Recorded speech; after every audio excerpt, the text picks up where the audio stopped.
Hey, and I just see that Joe has just joined in. So, Joe, if you can hear me, welcome. I know we decided to go and wait for you. But hello, Shannon. Hi, how you doing, Kyle? How's your day?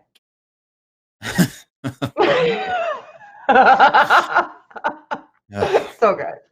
Everything's Of all awesome the all the questions you time. could have asked me, um, I just wanted to see your face. let me see. It was so good, so good. That's what I Nothing, wanted. nothing crazy, nothing stressful. Just a really good day. Good. Oh, Yeah, good. I'm so glad to hear. I believe you. It sounds I'm great. like. Anyway, it's nice to see you. Okay, yeah. So, what we've got going on tonight is we're going to be talking about the latest string of legislative attempts at abortion, and I think we've got a lot of different views represented here. And before we meet everybody, of course, let me go into what we've got coming up this week. Tomorrow, we've got Dr. Alex Malpass and Jay Dyer. They're going to be having a debate over the tag argument. Or you like Dr. I Malpass? love Alex Malpass. Oh, I Yeah, love him. he's very smart, very smart. God, yes. So is Jay too, to his credit. Yeah. Jay's very smart. But they're going to be talking about the tag argument. That's going to be at 4 tomorrow, not our usual 9. So just mark that down. And then on Thursday, there's some crazy lady that's going to be joining me and answering your Love it. questions. Stop So being yeah, such a jerk. I was very impressed with the way that the first one went. Like everybody's questions were amazing. Oh, they were fantastic. I was really afraid that it was going to be people that were just going to be, screaming obscenities and telling us how much they hated us. But they were all really lovely, insightful questions, like that really, Yeah. made you think. It was great. Hmm. I loved it. Yeah. And you remember Mean, I believe his name was Min. Yes. Yeah, yeah. We're He friends called on Facebook now. he called in on Sunday when I did that stream Mhm. about dating apps and asked a Yeah. really good question. He was asking about if you put a preference in your profile, like only want to date white people or black people, does that make you racist for having a preference? And I thought that It's a was really good. a brilliant question. Yeah. Would you have answered that? How would I have answered that? I don't think that you have a great deal of control over your personal preferences when it comes to sexual attraction. I think Right. once you start to assert that personal preferences regarding sexual attraction or romantic attraction should be, controlled, then Mhm. you have an issue, because if you extrapolate that logic out, then you can apply it to a multitude of other areas of personal preference when it comes to sexual attraction that are clearly outside of somebody's control. I Mhm. think the issue comes when you are stating it outwardly that it's a preference, because then it opens you up to a serious level of critique. And I also think that if you have that preference, it's a valuable endeavor to assess with yourself why you have that preference, because that preference may not be something that's innate within you. It may be something that's part of you know a social construct that you kind of bought into. Hmm. I have found that with myself. I thought that I was, dead straight as an arrow. I am not. So Uh-oh. because I was following a social trajectory. Oh, you heard it, So here my first. preference is for Shannon comes men. out on the Non-Sex Show. Oh no, it's not first. Sorry. Damn it. It's not. No, people know that I've had romantic encounters with women. See, But yeah, so but if you had asked me, I would have told you 100% of the time that I had a preference for men. It just turned out that I didn't realize that, because there was a social construct that I was attempting to adhere to. So I think analyzing those things for yourself are a good thing, but I don't think that admitting a preference uh, it extrapolates out onto your opinions on any group of any sure. demographic in any other Well said. situation. Well said. Hashtag Shannon's out in the live chat. Let's show I was support for already her. So, okay, let's out. meet. Let me find out real quick. Joe, are you able to hear us? Are you with us? He is not. He's keeps trying to log Okay. in. We need to get him on Joe? Skype. Yeah, Joe, if you'll send me your Skype information, if you'll email that to me, we can bring you in through Skype if for whatever reason vMix isn't working, and I'll send you an email right now telling you about that. And then on Friday we've got Adam Kokish going to be back with us, and then of course this weekend will be Flatter Day, and we've got Schrodinger's cat and Mock Earth, who everybody was fighting with in the chat last week. Okay, let's go around and meet everyone. We'll start up at the top. I'm going to let everybody state their position, and I'm just going to speak for Mama Murder, first of all, because I think she has the greatest position ever. When I was asking everybody's position, she so eloquently put, "Stay the fuck out of my vagina." And so, Mama Murder, please introduce yourself, and then you can sort of briefly, because we'll get into it a little bit more here in a few minutes, but just briefly explain what your position is.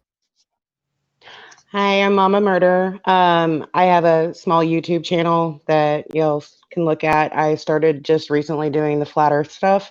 That's where it got me to the non-sex show. I have had a family member that has had an abortion. I've had a family member that's also had to give up a child to adoption. I sat there and gave one of my family members one of my children because I was pretty much a surrogate for her. And I personally think that a woman's body is her own body, and it shouldn't be up to legislation or to a man to sit there and tell me what the hell to do with my body. So again, stay the fuck out of my vagina. All right. And the Mama Murder part does not talk about murder. That's a whole gamer tag thing. So excuse the actual murder name. Since we're going to be talking about abortion, you might want to clarify the Mama Murder part of your name. Okay. Yeah, it's just a thing that some gamers sat there and gave me because of my boyfriend streaming. Gotcha. Cool. All right, Ryan, welcome back. Thank you. How are you guys? I'm good. Awesome. What about you? I'm doing well. A little frustrated because I try to have these debates a little bit on Facebook, and it's just hellfire. So I decided I'm only doing debates from now on if I can see people's faces. That's good. That's a good method to have. I agree. Yep. So what's your position? My position is, so I'm pro-choice in that I think that there's no good reason to legislate what a woman does in her own situation. That's her choice and all of that. But I'm anti-abortion. Kind of that's a oversimplifying because I'm not anti-abortion in every single circumstance. But I think that it should be resisted as heavily as possible. So I'm against it other than when like it makes sense medically, or I can get into more details about it in a later time. But essentially I'm pro-choice, but I'm anti-abortion. Okay. And sock account.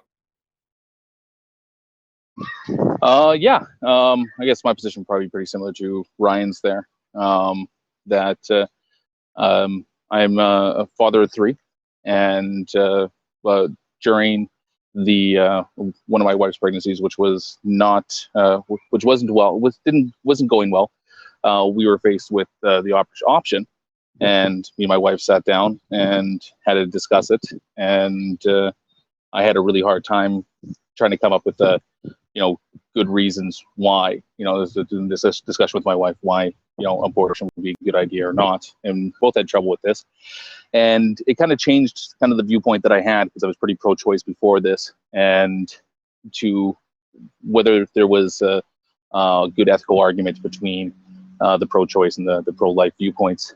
And really, in my opinion, it just comes down to this weighing of values, because I believe personal autonomy is a huge value that we should take into consideration, but also at the same time the preservation of life. So it's always going to come down to kind of weighing out the what the ethical reasoning is here, and what our moral obligations are towards the unborn. And because of that, I side a little bit more with the pro-life position now. But like Ryan, because of my respect for personal autonomy as well, I am against the legislation that would be put in place trying to control what the people's choices are. And cool. And Shannon. Hi. I am hi. I am very ardently pro-choice for a multitude of reasons. Paramount to that would be individual autonomy, individual bodily autonomy. I don't think that anybody has the right to tell me that anybody else is entitled to a part of my body any more than somebody would be entitled to my kidney, a portion of my liver, my bone marrow, or my blood. I mean, you can have a separate, I guess, ethical debate about whether or not it should be mandatory for people to provide components of themselves to others if they're a necessity for them to continue life. But essentially, you're saying, a uterus and an umbilical cord is a necessity for this life to continue. Those belong to me. So I don't believe that it's within anybody's right to tell me what to do with them, even if it is to support the life of another. I also very, very strongly believe that when you make these types of legislations, that you force women into a position where you're denying human nature, and you're essentially saying that we must live in a society that's puritanical enough that everybody will exercise the amount of restraint that we have dictated to you is required in order for you to not and potentially be in this situation. And that's not the case. And women will be in danger. And that's also ignoring the instances of failed contraception and rape. And I also think that there's a lot of wiggle room when you're looking at where life begins, like where we become an us, a person, an individual. Like if you look at the heartbeat bill, for instance, the 6-week bill where they're saying it's a heartbeat, it actually at that point in time isn't a heart. It's a small cluster of cells that's releasing an electrical impulse. It doesn't in any way resemble what we would identify as a heart. And also I am a pretty strong materialist when it comes to consciousness, and I believe that we don't really become ourselves or autonomous until we develop a prefrontal cortex, and at the very least midbrain, in the midbrain, your thalamic structures, where there's some indication that consciousness kind of exists to the best of our knowledge. Not that we have, the best knowledge of it, but until you are constructed in a fashion during your development that you constitute something resembling a human, I don't even really necessarily think it should be up for debate, because you're essentially arguing whether or not a cluster of cells that is existing within somebody's body that's utilizing their resources has more rights than they do. Okay. And Dave, I sent you Joe's Skype. Just let me know if you got that so we can make sure we get him in. Yeah, I got that. Okay. So add Joe in. So what I'm going to do now is I'm going to run through the 3 bills that were put forth in 3 different states, just so that we can sort of hear what those are about, and then I want to get everybody's opinion on what their thoughts are on the string of news that's been happening. First of all, Alabama signed the most aggressively anti-abortion law. If it were to be enacted, the law would only permit abortions only if the mother's life is at risk or the fetus cannot survive, but not in cases of rape or incest. The Supreme Court, growing a number of states, has moved to drastically restrict access to abortions over the past few months. Several states, including Missouri, Mississippi, and Georgia, have pursued similar heartbeat bills. It would ban abortion as soon as a physician is able to detect a fetal heartbeat. So, what are your guys' thoughts on this legislation? Can Shannon, I we'll just start. point out the guy? Sure. So the guy in Alabama that actually helped sign this bill into effect said that well, you can have an abortion until you know that you're pregnant. How is that even fucking possible? Like, you don't know you're pregnant, but you can get an abortion? That doesn't make sense. It is Alabama. That's almost a quote from him. Every time you have sex, Yeah, that's the idiocy. Just go get wiped out just in case, I guess. Just in case, just go get it's a DNC as a medical procedure in a hospital. It's called a DNC. So if you sit there and you go into a hospital, be like, I just had sex. Can you sit there and clean me out real quick? That'd be great. That just doesn't make sense to me. Yeah. It to me, like, it's important to remember that, or it's important to, I think, to highlight what the exceptions are here. Like, they're not going to cover it if you in the terms of incest or rape. I guess let's start there. What are your thoughts on that exception? Like Shannon, in your position, what would you do in the cases of rape or incest? Like, how do you feel about that? If it were incest, I'm not sure I would grapple with that. If it were because of potential long-term effects to that, child existing in the world, knowing that was the case, and also potential medical harms that come from, that particular type of genetic mixing. If it were rape, I would carry the child to term. I personally would. However, I have not got the right to force everybody else to make the same decisions in the same circumstances. That doesn't belong to me. Just because in that circumstance, that is something that I would do, that does not mean that I have the right to mandate that everybody else make the same choices.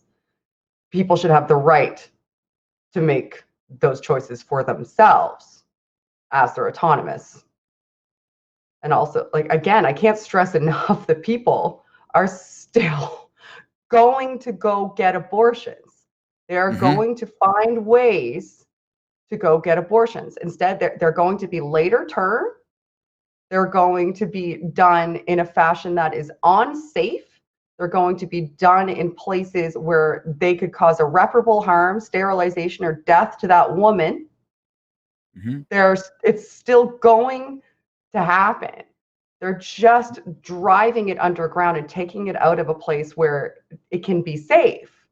That is, I think, the most paramount point that people need to focus on. You can't deny human nature. Right. Women aren't lining up outside of abortion clinics waiting to punch their cards. The vast majority of women are not using abortion as a form of birth control. We can go to the fucking grocery store and buy condoms if we want to, and we can go on birth control pills. They're not always 100% effective, but abortion's not our go-to. It's not a procedure that we're like, you know what, I'll just get an abortion. That narrative has to stop. That's my opinion. So, stock account.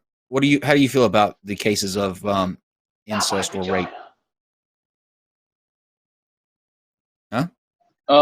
So in the case of incest or rape, again, like this is a tough choice because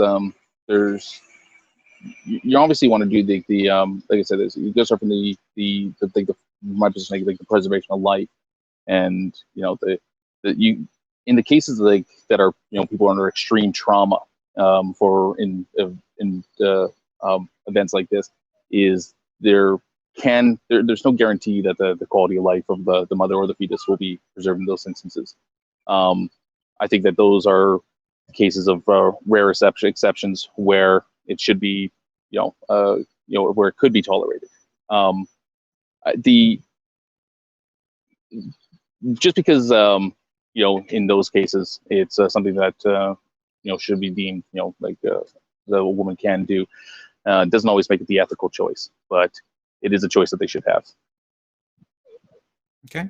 And let me just check real quick. Joe, are you with us? No, Joe. Joe? We were so close. But there's one other point that Shannon brought up that can I address as well? Oh, of course. Yeah, just let me. Dave, did you say that Joe was in? I just wanted to make sure that he's He's with us. He's Joe? in the call, but he's not talking. He's Okay. in the call with Ryan Uh, and Go, I. go ahead, Talk Account. Yeah, I do agree with Shannon's feelings towards the legislation of abortions, because it doesn't work. We do have examples, on the down in the U.S. where the states that have put in already so many kind of prohibitions on abortion, that you do see women just going to nearby states or nearby areas to have the procedure done. But you could also take a look at examples of countries like Poland that has some of the strictest abortion laws out there, and the amount of women that travel and leave Poland every single year to get abortions is still there. So if you are pro-life, if you are for the preservation of the unborn, you're not going to obtain this through legislation. There's better ways that you can go and you can approach this.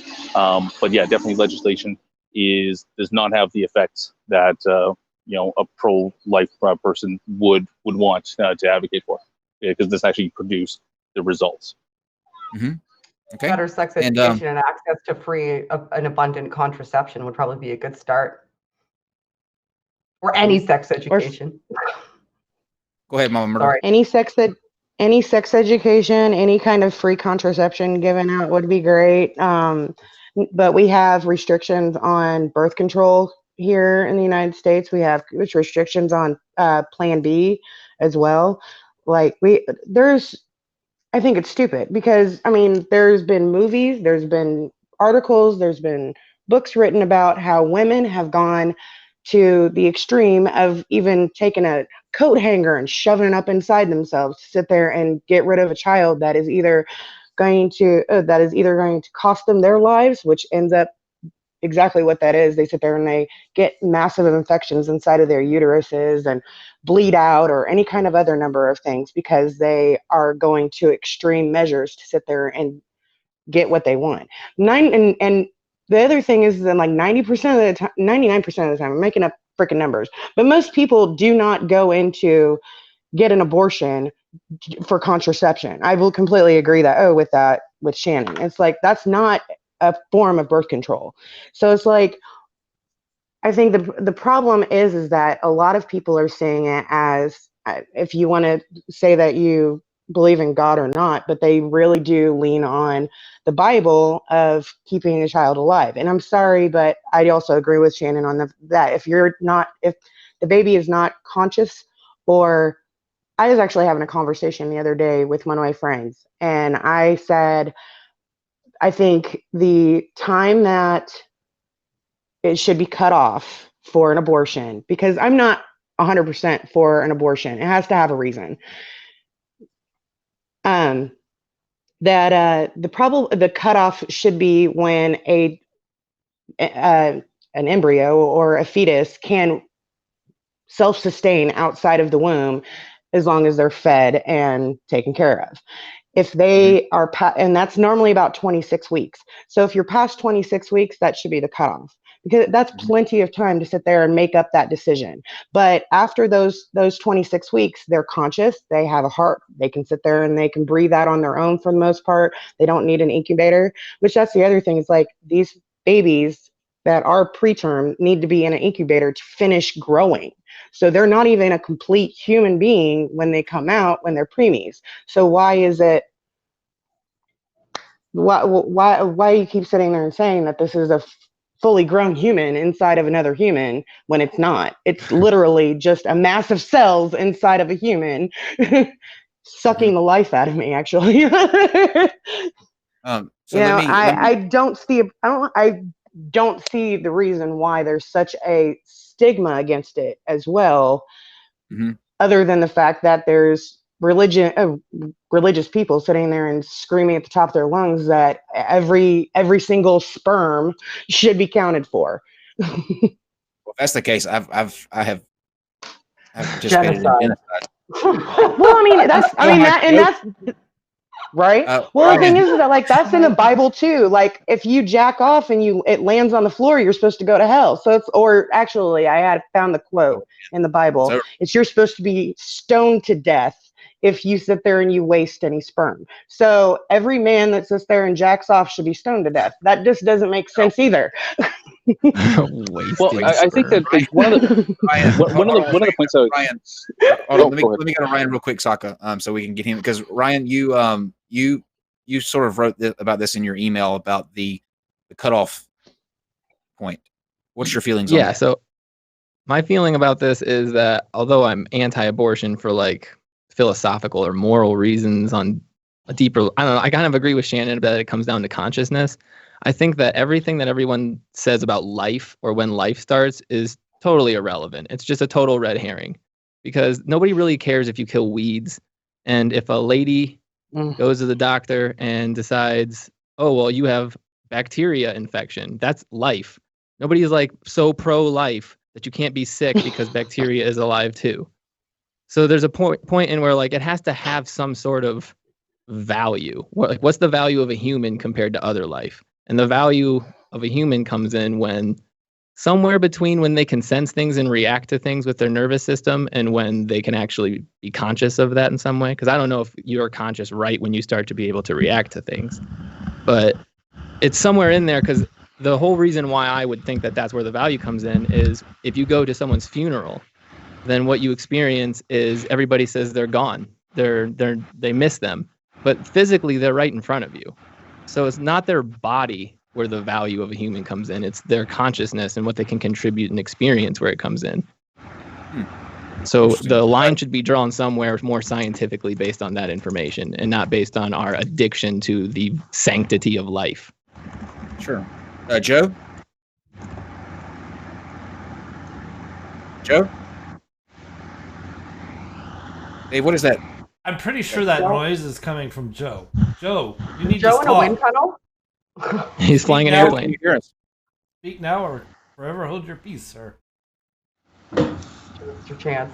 Hello? Well, hello, Joe! Joe. Hi. Hey, Joe. Can, Welcome. Can you hear me? Yes. Can you hear us? Yes, I can hear you. Okay, What was the question? State your position, and let us know where you stand on abortion.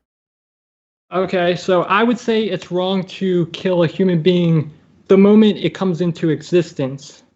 So we know scientifically when a human being comes into existence, and that would be at the moment of conception. So after that period, I would say it would be gravely immoral to kill a human being. Okay, and Shannon, before you, I'm gonna let you jump in just a second, Shannon, because I can see your face. But Joe, what's your motivation for why the position that you have? Is it religious based? Is it just because that's your stance? So where do you get your can't even talk. Where is your position based in? It's just based on the science. So the science says that a human being comes into existence at conception, and then from there it's just a moral question of whether or not we should value all human beings. So you're not religious? No. Okay, interesting. All right, Shannon. Hi, Joe. So, Hello, Shannon. one of the things I would like to ask you, I suppose, there's a couple questions I'd like to ask you. The first would be, how do you define the qualities, attributes, or properties of a human being? In order to identify someone as a human being, what qualities, properties, or attributes do they require? Okay, so human being just means member of the species Homo sapiens. So that is something we can determine scientifically. We can determine what species the preborn child is. So I would say that's what determines what is a human being. It just means member of the species Homo sapiens. Okay, so you would say that a blastocyst is a human. Yes. Okay, so just a small bundle of cells with DNA with the potential to develop into a full-grown human, but none of the attributes or qualities of a human. No, that's not how science determines what a human being is. It's just a member of the species Homo sapiens. So you think that if we took a zygote and so the only classification for what a human is human DNA, essentially, and the potential to develop farther into the full-grown instantiation of a human. Yeah, like it has to be a human organism. So it's clear to see. I think it's I can easily demonstrate this by saying, like, prior to conception, right, there are two different organisms, right? Sperm is not the same as an egg. Egg is not the same as a sperm. After conception, a new organism emerges. And then if you really believe, so I would say we are the same organism that exists at conception as we are now, right? We are both the same organism. It just merely developed. If you disagree with that, you have to say somewhere after conception, a new organism emerges. But it's clear that no new organism emerges after conception, and therefore we are the same organism as the organism that exists at conception. And if we are that, then it would be wrong to kill us at any point on that timeline. Okay, I understand your argument. So okay, if you're arguing that, then essentially that ova and that sperm are also components of a potential organism. So, and like by that logic, every time a woman ovulates and doesn't get impregnated, and every time a man ejaculates and doesn't impregnate by fertilizing an ova, like those are potential humans as well. If you're going to break us down to component parts, well, then actually, all can I of those address have that, the you potential don't for understand humanity. Or are you? Can- No. Let me finish. I'm not quite done. Or are you saying that you define it at conception because those two components need to come together, and once those components come together, then that's human once they're combined. Once you have all 46 chromosomes in there, chromosome pairings in there. I'm saying the organism that exists at conception is the same organism as you and I. So killing us at any point in that timeline would be wrong. Prior to conception, we are not identical to the sperm or the egg, right? The zygote is made up of the sperm and the egg, but it's not identical to either one. So there's no identity relationship there. Okay, so but a zygote. Yeah, can I add one more point into there as well? Yeah, go ahead, Saka. Please do. Yeah, it's also kind of a conflation of the term potential, because a fertilized egg has potential to become a human being on its own. That's right. It. Like it's met the criteria to have that potential to grow, within the womb. But within the body itself, an unfertilized egg or a sperm by itself possesses no potential on its own. So, when we're talking about the potential here, we're talking about the potential of that organism on its own to substantiate into a human. Okay, no, I get that point. I just wanted to I want to make sure. I want to drill down so that I'm making sure I'm addressing the correct thing. So I ask a lot of questions. So my differentiation here is at that point in time, there is nothing about that instantiation, like that version, I guess you might say, for lack of a better word, of a human that has any recognizable qualities as a human. It's essentially it has no consciousness. It has no ability to feel feelings. It has no ability to feel pain. It doesn't even have a nervous system at that point. It's not aware of its own existence. It is just the potential to be what we would identify as a human later on. Yeah.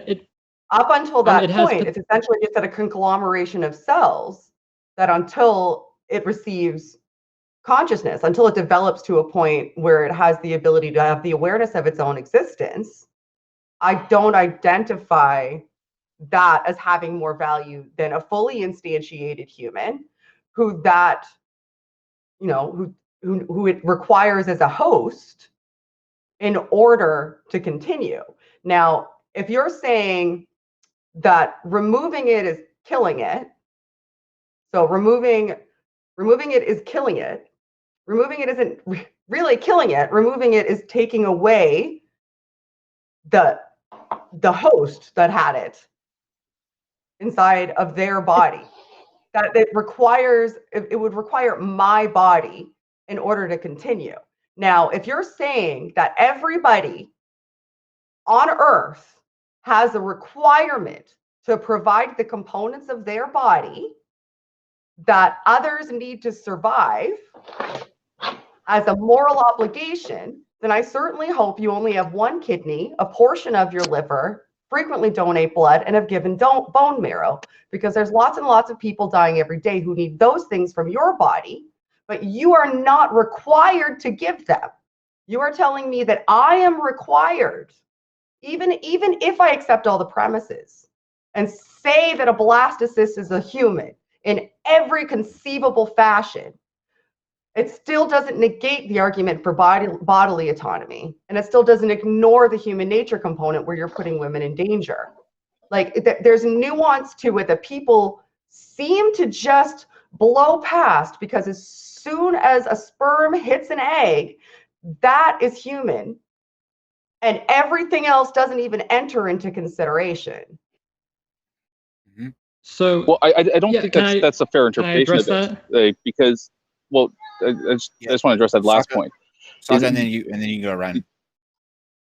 Yeah, I think that things are taken into consideration, but it's a weighing of values at that point in time. Like the personal autonomy of a woman is definitely taken into consideration, but when you weigh that up against the value of the human life, at that point in time, it just really, do you agree that it might just fall down to where you weight these values? How consistently do you apply them? I agree.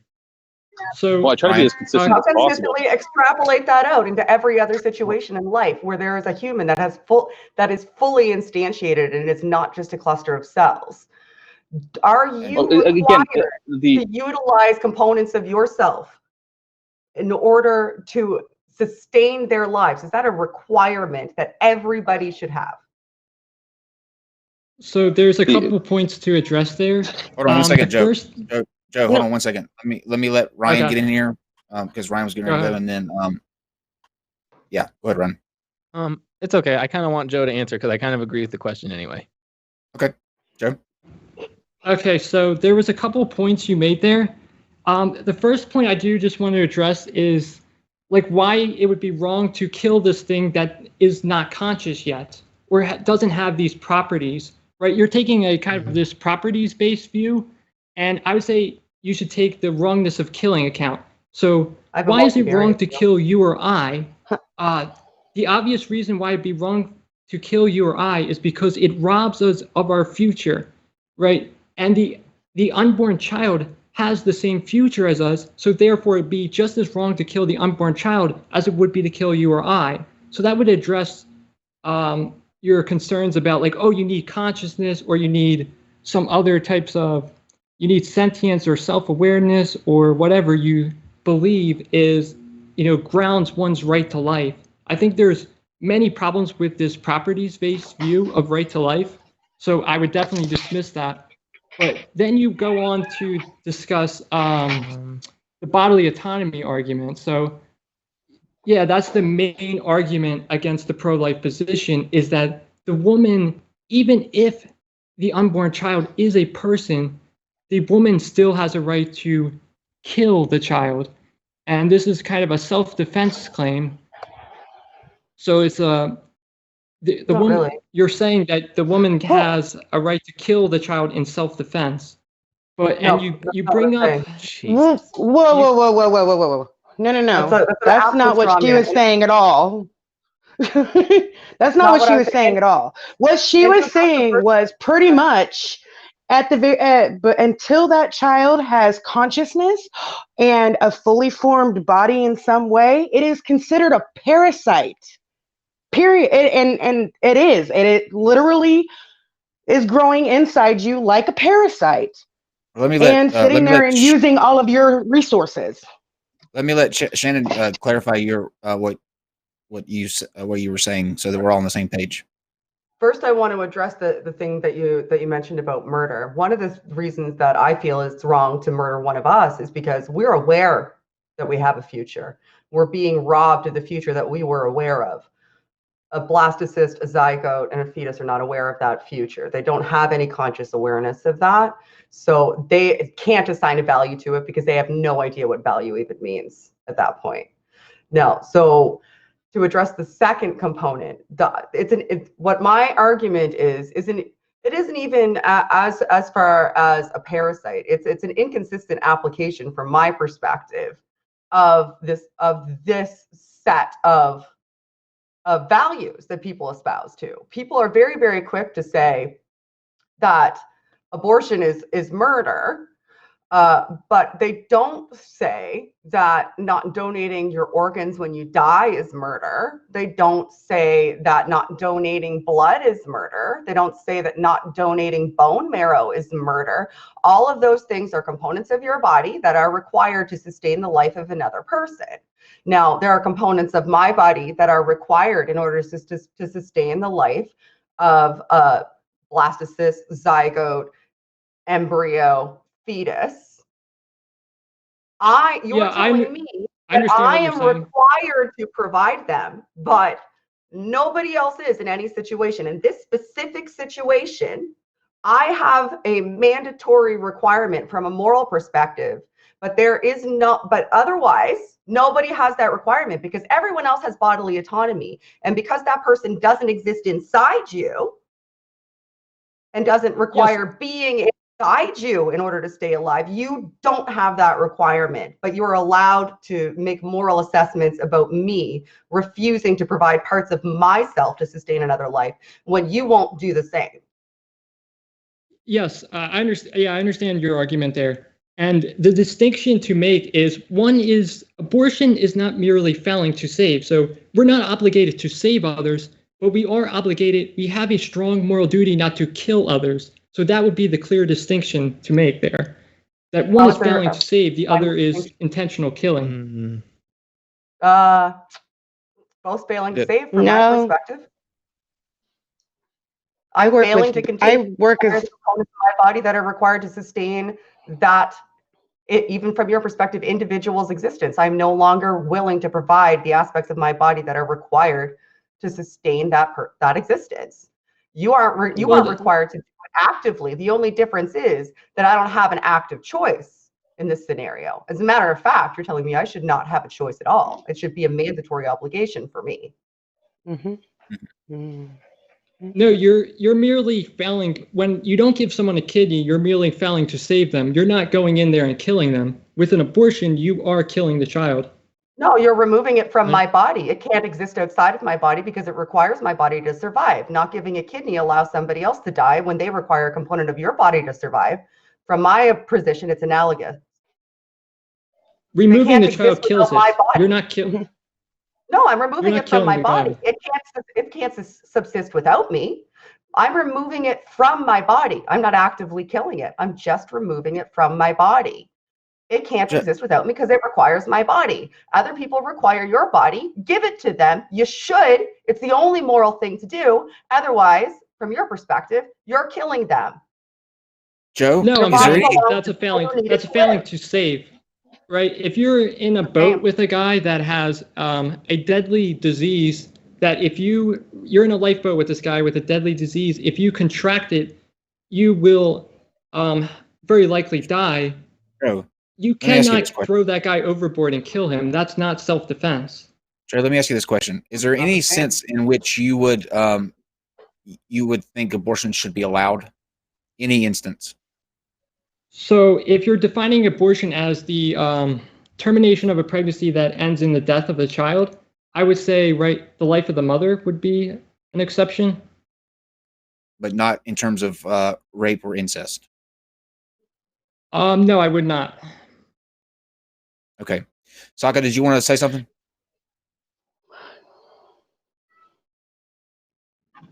I'm actually, sorry, I'm out for the next 10 minutes, sorry.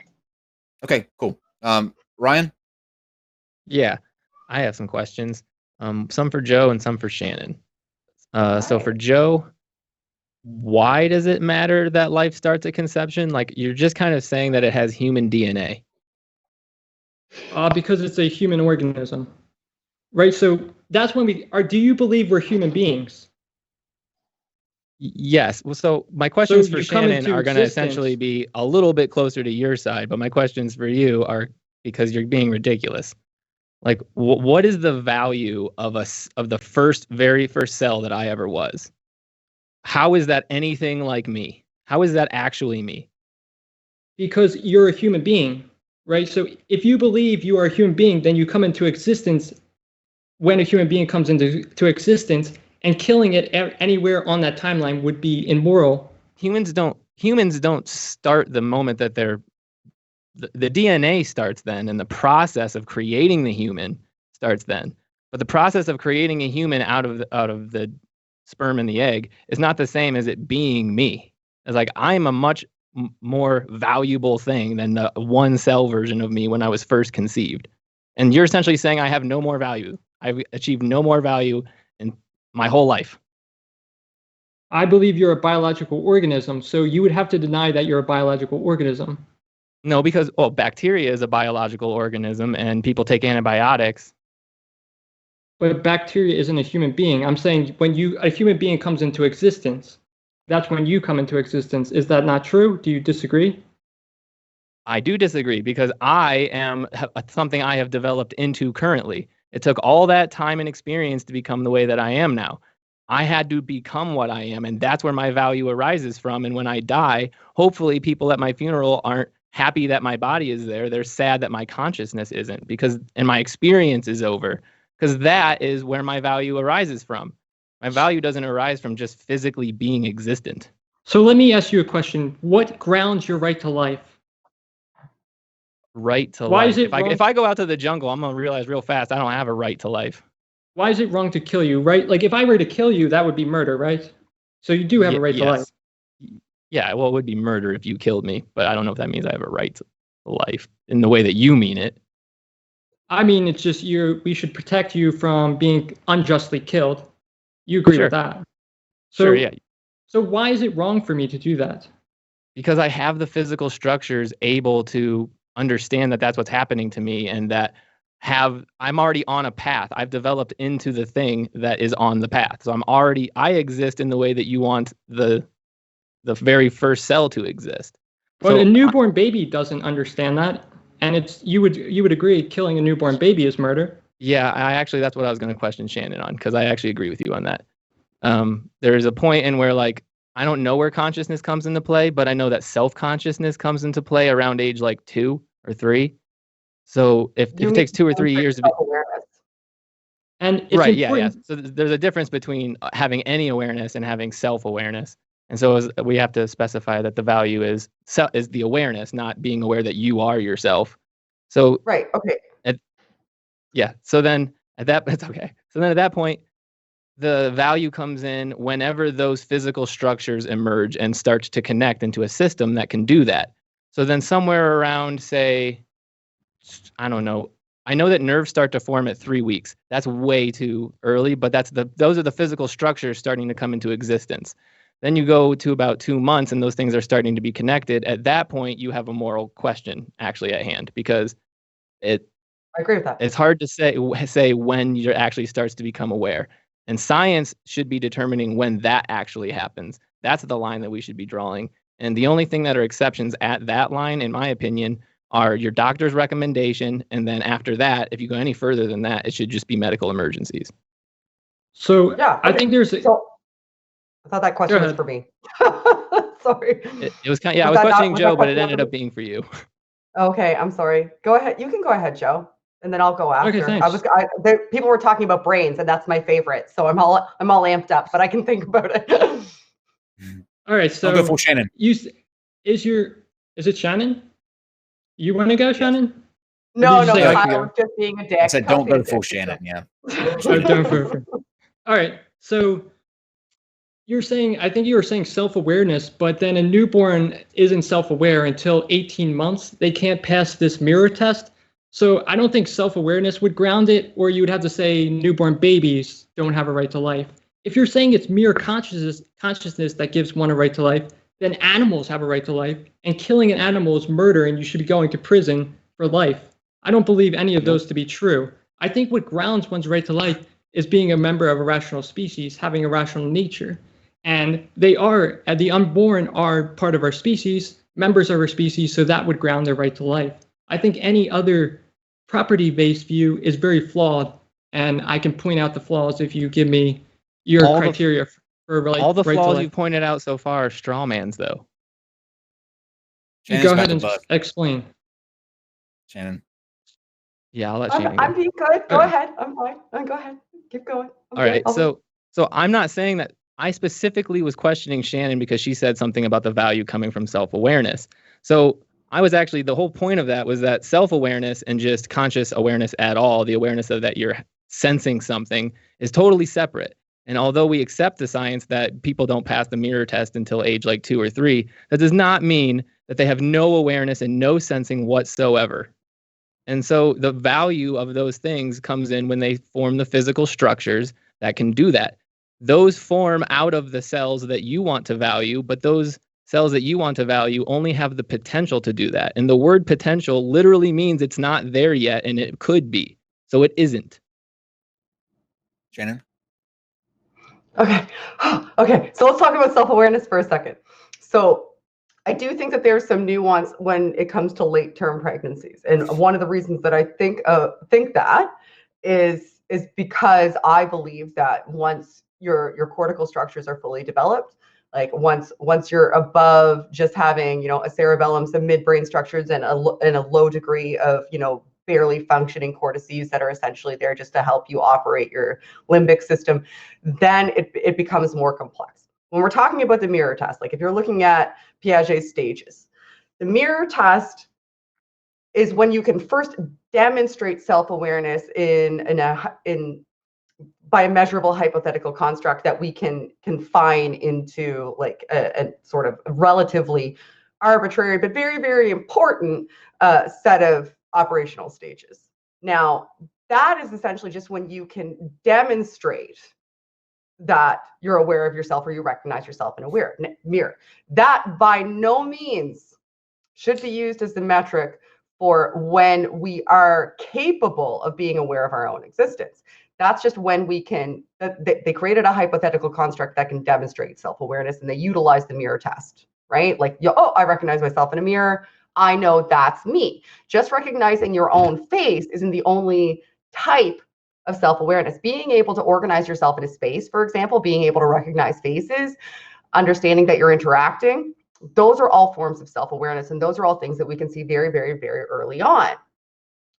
So there is some debate about how much of that is reflexive. Like if you look at rooting behaviors, for example, people will argue that those are reflexive, sort of evolutionarily adaptive, and also the palm test. Like if you hold a baby backwards, their palms will go up and their grasping reflex will go off. And I think that's from us, falling and trying to grab on. Like there's certain reflexive stages that we can see. So there is some debate over how much of it is reflexive, especially like acknowledgement of sounds, for example, coming from other people, and how much of it is in fact cognitive awareness of what's going on around you. Some people look at studies where you will recognize your mother and not others and make eye contact. That's a sign of bonding, for example, or recognize somebody that has fed you. That's a sign of, or not recognize your mother over somebody who has consistently fed you. That's a sign of bonding as well, if you have like a nursemaid. Anyway, so if we're looking at those metrics, I don't think that the argument that that a baby isn't conscious of or doesn't have self-awareness once it's exited the womb is valuable, because I don't really think that comes into play if you're looking at that sort of arbitrary metric. Now, So that is so where you're it becomes a vegan? complex. Oh my God, you're just 1 second. No, I'm not a vegan, and no, I don't think that you should kill babies. Let me finish my sentence, because what I was going to say is this is where I don't study embryonic development, so I'm not entirely certain about what the neurology looks like at which stage. But I think a very important distinction, and what we should be talking about, is at what point during development are the cortical structures available for that baby in the womb, like it's probably between 20 and 26 weeks, based on my rudimentary understanding of embryonic development, embryonic neurological development, and it is rudimentary, I will admit that. Those are the types of discussions that need to be had, not that's it 100% of the time, no, because I would agree that at some point, there's a very serious moral question. While you're impregnated, because that child within you now has the not just the potential, but the current ability to have self-awareness. So I would agree with you at that point that there's very serious moral debate to be had. But I think that it's not an arbitrary line. And I think that if you compare that part of a pregnancy to the zygotic phase of a pregnancy, you're making just a really dramatic mistake, because you have the potential to get to this, which is what Ryan was saying, but you are not this. You're defending potential. You're defining a cluster of cells that are made of DNA as a human in order to defend it through every stage of development. Shannon, I hate to without be rude. looking at the nuance. Let me find out is somebody dying? I'm just breathing very heavy. Yeah, who's dying? Sokka, are you okay? Oh, are you okay? Sorry, when I reconnected, no, I was putting one of the kids to bed. Okay. So I thought somebody was having a so heart attack. I still don't understand. Like, are you vegan? Because vegan, right? Aren't animals conscious? Oh my gosh. Yeah, you know what?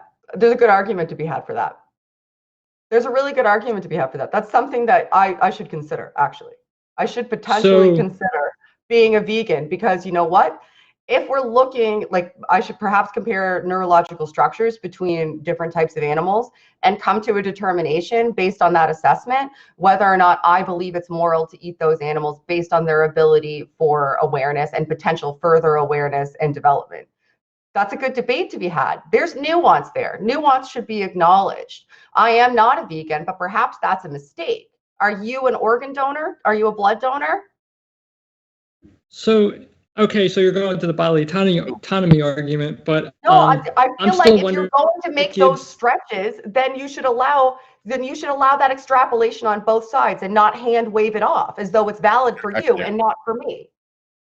Got you there. Yeah. So I think I'm still, I don't know if we should go to the bodily autonomy arguments, or I kind of want to know why what is the moral difference, the morally relevant difference between a human and an animal that would give one the right to life and not the other? That's a valid question. That's a really valid question.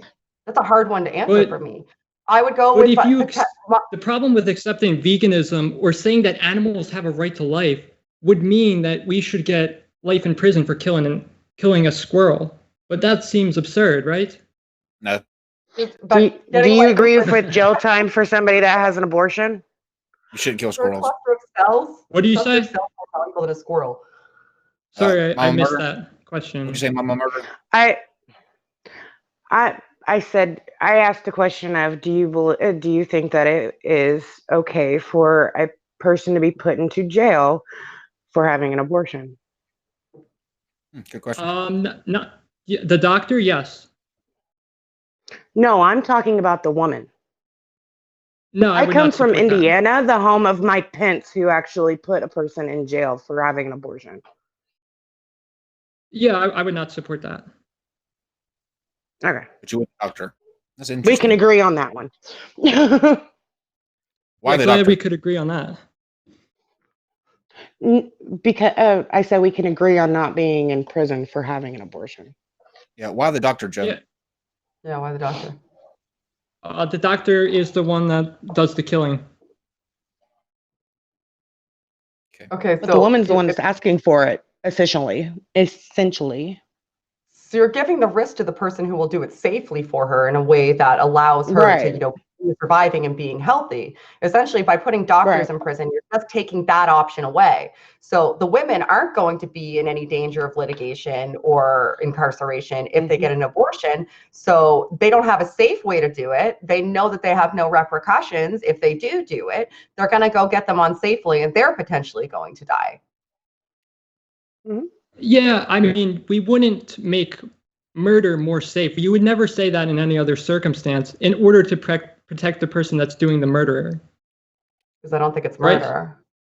Let me ask this question. Yeah, I understand. If you don't think it's murder, then obviously you don't need any Joe, additional argument that it's going see to what you harm the think. woman. You don't need that argument at all. Joe, let me ask you this: is it worth? Is banning abortions worth the risk to women's health that will be incurred because they're banned? Because I don't think that that's going to stop some people from having an abortion. They're going to be done, sort of like Shannon said, in back rooms, in places that are less sterile. Is that worth outright banning abortions? To know that that's going to be a side effect of that? It will reduce the amount of children being killed. So if you believe that human beings should not be killed, then it will end up saving more lives to be against abortion. Either anybody in here want to speak to Can that? I ask a question? Can I ask a question of Shannon and Murder Mama? No question. Yeah. Okay.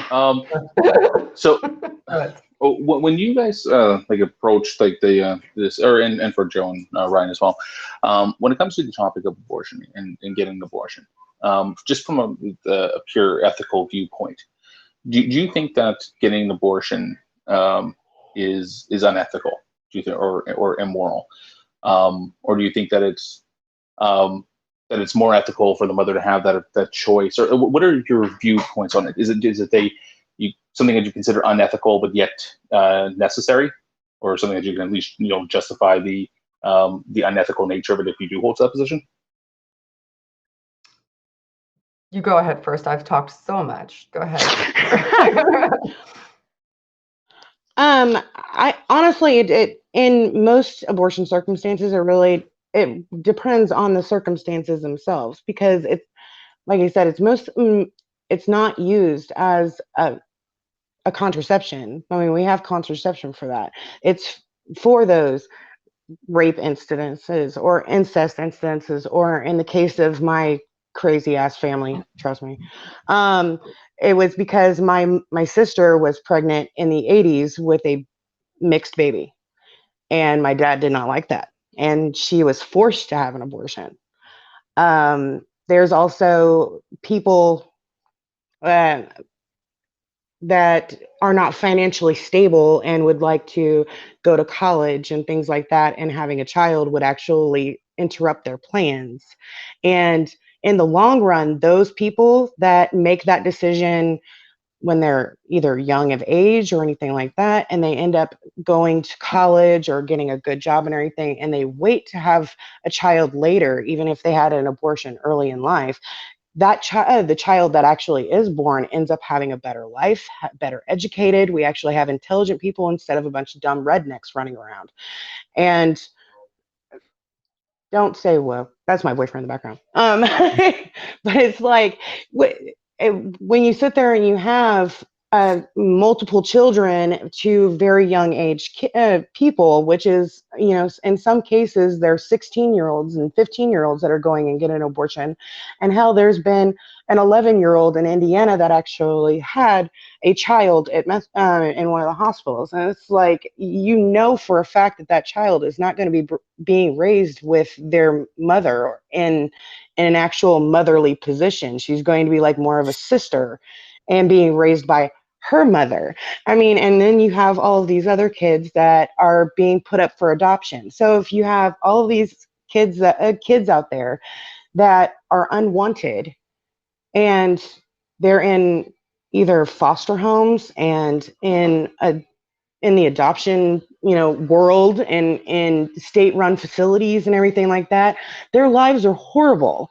But yet, and I've even said this to my crazy ass parents at one point, that if they would have just sat there and had an abortion, that we wouldn't have had some of the problems that we had in our family, because my family was horrible.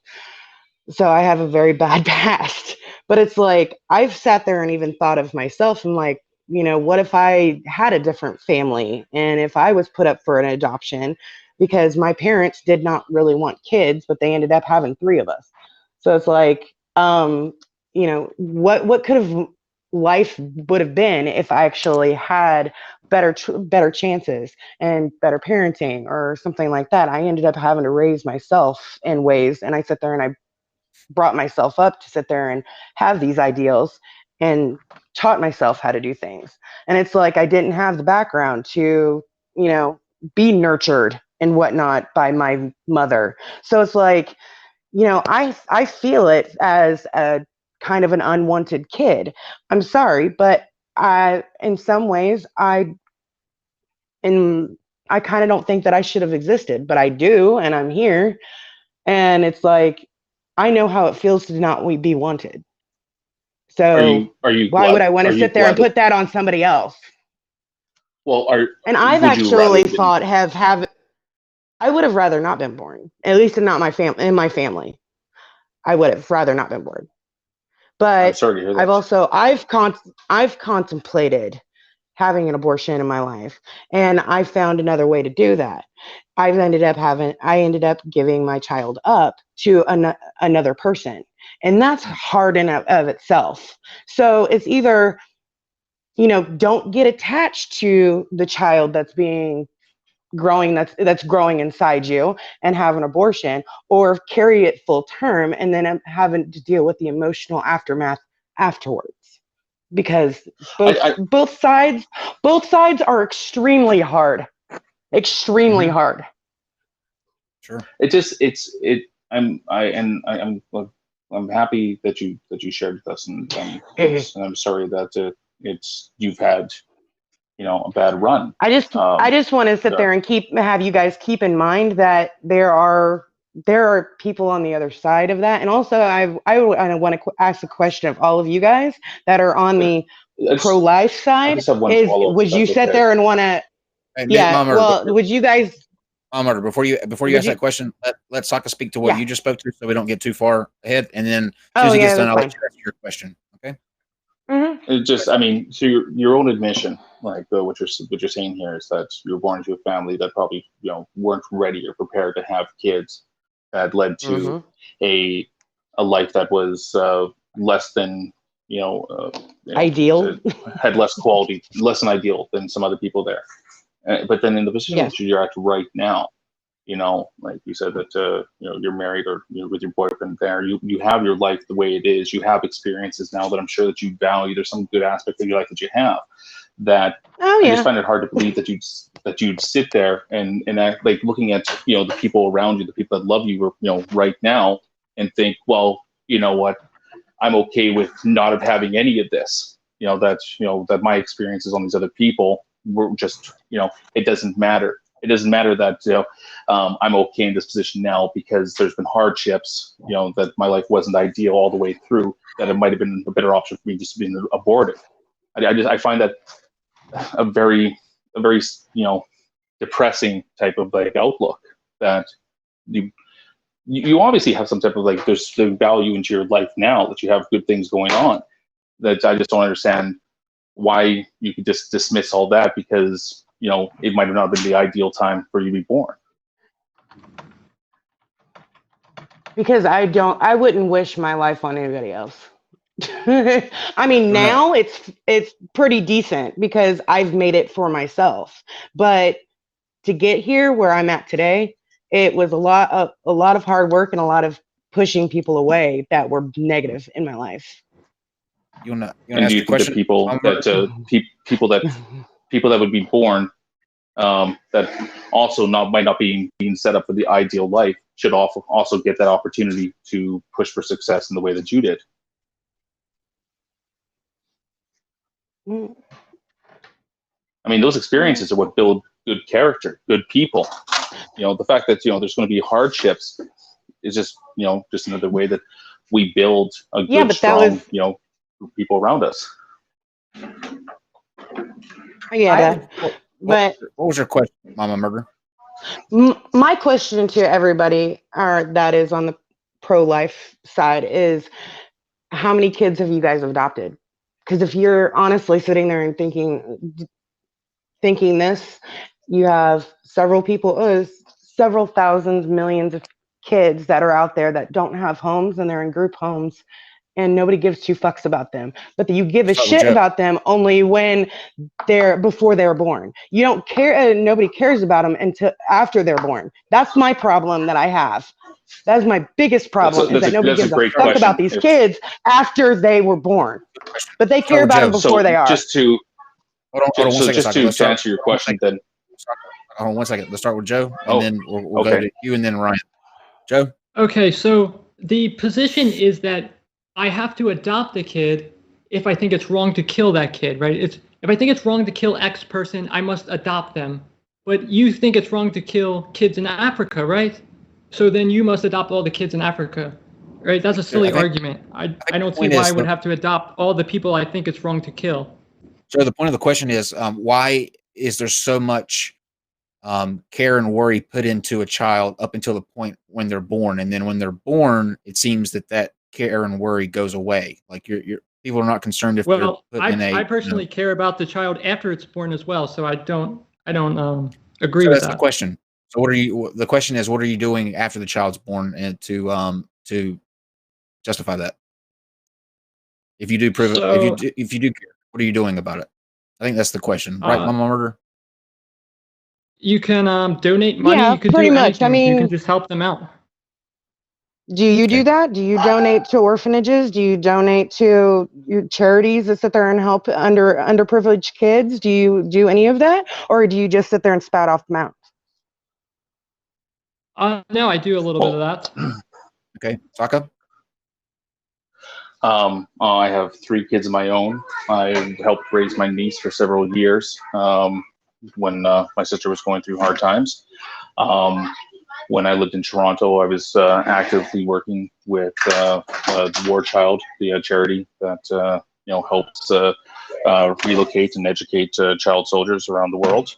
Our intention right now, we don't have the house space right now for it, but once my oldest moves out, we're going to be taking in foster kids like my wife's mother and her grandmother did before her. Oh, nice. All right, See, Ryan? I can applaud that from here to the end of the earth. Ryan? Fair enough. Saka's a good person. It's infuriating. Yeah, I'm seeing that, Shannon. All right, Ryan? Oh, I've also worked with youth groups, the local Stop cadet telling us organization. how awesome you are, Saka. Oh, we get it. Saka, you're great. I've been to Haiti twice for humanitarian aid. Oh my God, that is Mike feed. I'm just kidding. Ryan, what do you have any thoughts that based on what anybody said up until this point that you want to add in on? Then we'll go to Shannon. Yeah, I guess I'll say that I don't have any kids. I haven't adopted anybody, but I'm not pro-life. I call myself anti-abortion, but like I said, to me, there's pretty much immunity morally until the physical structures that the value arises from at least come into play. And so that doesn't happen until at least 3 weeks. They start to pop into existence, those kinds of cells, and they're not interconnected. They're not doing anything. So I'm not pro-life. I'm anti-abortion, and I'm anti-abortion at that point. And so I don't know how to answer the question exactly about adoption, but I do think that it's kind of what Joe is saying seems like it just doesn't address what anything that anybody else is saying, and it just reinterprets it as it's murder because that's how I see it. So like we're trying to see how you're looking at it, Joe. But doesn't really seem like you're trying to see how anybody else is looking at it. And I think that might be because if you consider how other people are looking at it, it'll make more sense to you than how you already look at it, and you might change your mind. So that to me, the reason why you're being sort of disingenuous is because you're scared to consider other people's opinions, and why Shannon took 10 minutes to try to understand your position is because her position is so well thought through that it doesn't scare her to understand yours. Well, I think my position is well thought through as well. But like when does one get the right to life? If you're saying it's just merely neurological structure, what about something that has this neurological structure but no awareness? Does that thing have a right to life? Okay, that's a good question. I'll ask you. If you know somebody who's a vegetable for the rest of their life, guaranteed, do you want to let them live as long as possible? I bet yes. No. I would say no. Oh, Okay, wow. well, there you go. I You had just defeated Wow. your own position. Pull the No, plug. because the child is not a vegetable that will be a permanent vegetable. It's like a guy that's going to come out of the coma in 9 months. Right, Of but course, you would not exactly, kill that guy but in the coma. He's going to but you don't recover know in that. 9 months. You would not do that. right. You Okay. you don't know But that because though. he already had that experience and he already has those physical structures. So his value comes from that he can do that already.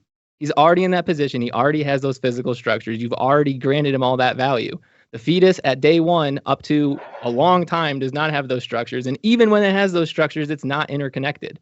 So it has to be interconnected on many different increasing levels for it to gain what we're calling value of being a human.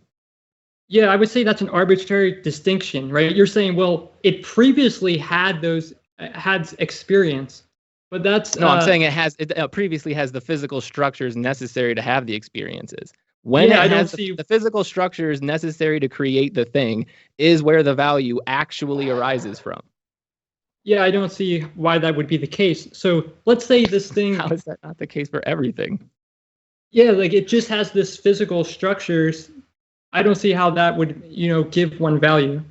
Because the specific physical structures that it has are nerves and a nervous system set up like a human would have set up. Once those emerge, the value begins to be incorporated and the moral immunity goes away because now that has to be about whose life is valuable. If it's about just the mother's life and everything like that, then those nerve cells don't equal 2 lives. But if it's just about random choice and I just decided to change my mind, I think that there is some morality involved in that. Once the physical structures have nerves exist, and once the nerves are connected to actually be able to experience what they're doing.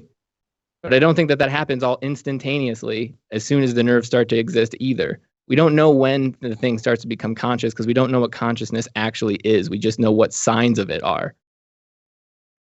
Well, so what about somebody that, right, they go into a coma and then they're starting new, right? So they lost all their memories, they're starting brand new. Would it be wrong to kill that guy in the coma? They've lost all their memories and they're starting brand new. Yeah, it would still be wrong because they still have the physical value of the structures that can have that experience. Yeah, so I think they're talking about somebody who's completely brain dead. The brain has like stopped the function to being kept to life by machinery only, with no chance of them ever coming out of that. They have no more potential for experience past that. For all intents and purposes, like the moment you unplug them, they're dead. Mm-hmm. Right. A machine is sustaining their life. And in Yeah, a but- way, mother is sustaining the baby's life, which is pretty much, they're making an equivalent pretty much in that statement. So Okay. But if it was never going to come, the difference is whether or not the nerves are there. So if it's possible that those nerves can become something, then I start to have a problem with it. But if it's possible that the cells that currently exist can become nerves and then become something, then we're just talking about like, at what point is it component enough? And that's just silly. The value of me has to be more than the value of me when I was not born yet.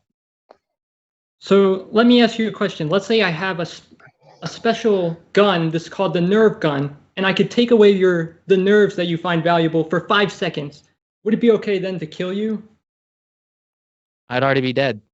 No, you said the fetus doesn't have this. Fetus is alive. So you could be technically living.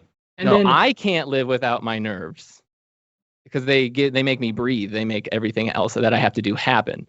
A baby can't live without its nerves because it doesn't have nerves and it's living off of something else that has nerves that navigates the world for it. Well, let's just say you would be like, I have this power to make you more like a fetus in that sense, but then after 10 seconds, you emerge. Would it be wrong to kill you during those 5 seconds? I've been quiet for longer than I might have ever been quiet in No, my life. I don't know how to say that would be wrong. I wouldn't know what was happening to me. Yeah, I would say that would be definitely wrong to kill you there. The difference is taking something away that you already have, as opposed to preventing you from having it at all. So in your gun scenario, you already have your consciousness, you already have all your nerves, you're taking it away. In the other scenario, there is no consciousness, there are no nerves. You're just preventing that from taking place. I think the real argument is how things are assigned value, because nothing really has value intrinsically. It's assigned. You're assigning value from the moment of conception, because from your perspective, it seems that the value is in the potential to develop into a fully valuable and extant human outside of a woman. I'm saying that until we can, by some reasonable metric, be aware enough to value ourselves, we don't even really exist in any tangible form that's worth assigning value to. So the question with that then, and this kind of got brought up earlier as well, but that when you're comparing, obviously, a baby 5 minutes from being born and 5 minutes after birth, the state of their their awareness hasn't really changed, just their location has. I agree. Yeah.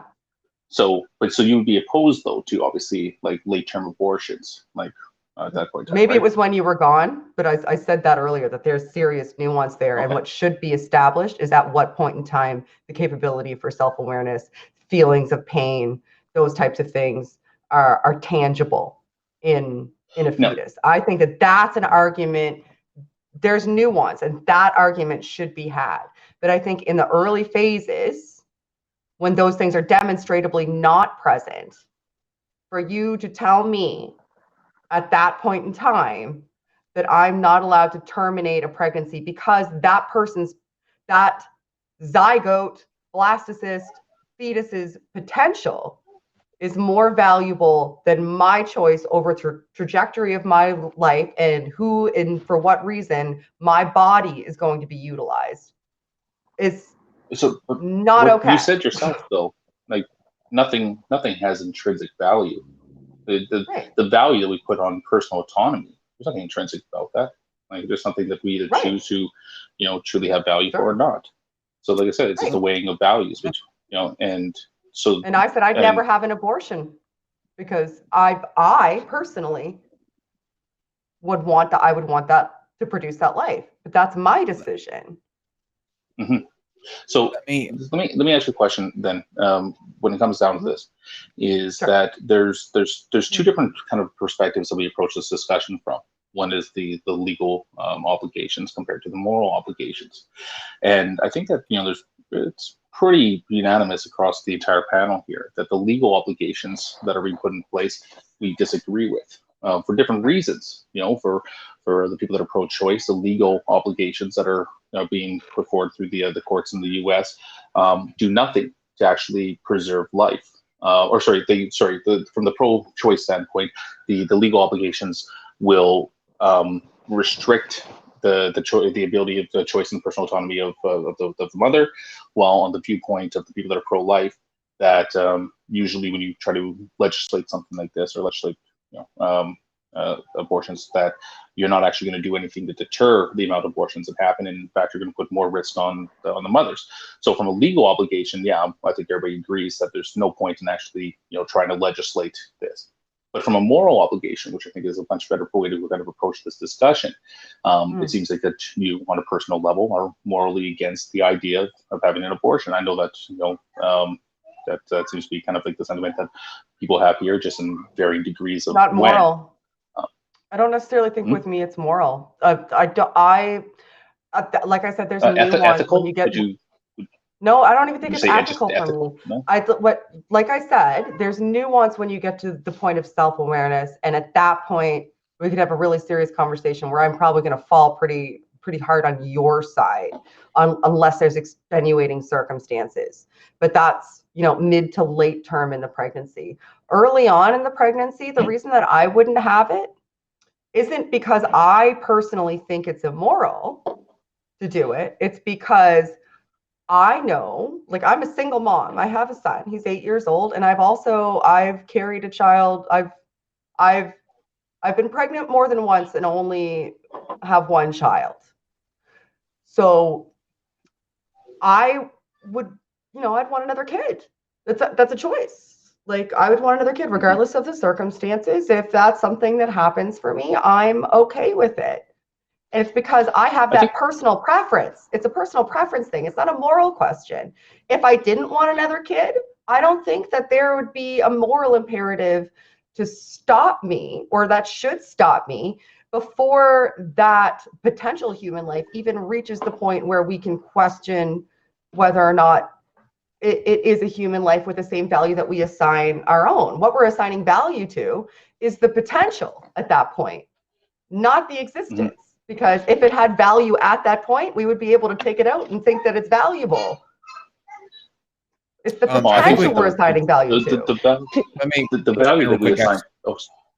The person that I'm not sure what you want to go as, but are you here, new person? Yeah, you wished. What would you like for us to go? You wished. Say it again. Hello. You wished. You wished. Hang on. Okay, you wished. All right. Yeah. So you said you wished. Yeah, you said that there was a point that everybody was missing. What is that point? The point that I want to make here is that until we get to the point where we're willing to preach abstinence and teach abstinence to our children, we can't undo Roe v. Wade. If we're gonna make it where it's only if abortion is only viable in 3 instances: a serious health risk to the mother, rape or incest, then you're going to see the rape cases jump up dramatically. You're going to see the rape allegations jump up dramatically. So you think abstinence is what should be taught? Is that correct?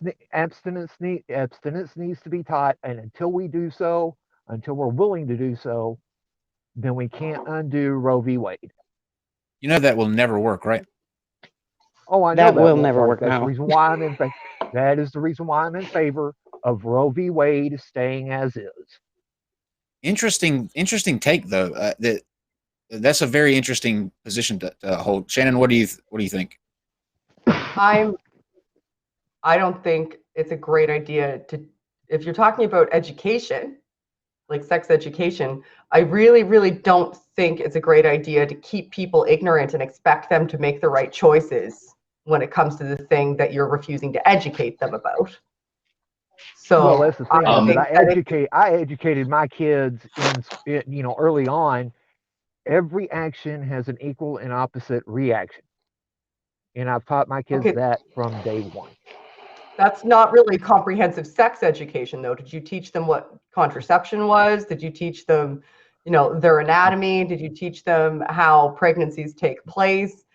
Those types of things, and prevention of pregnancy. Those are the types of things, as opposed to if you teach abstinence and neglect teaching people the nuances of how the reproductive systems work and what sex is actually like, then you're arming people with ignorance and anticipating they're going to make smart choices, and that seems counterproductive.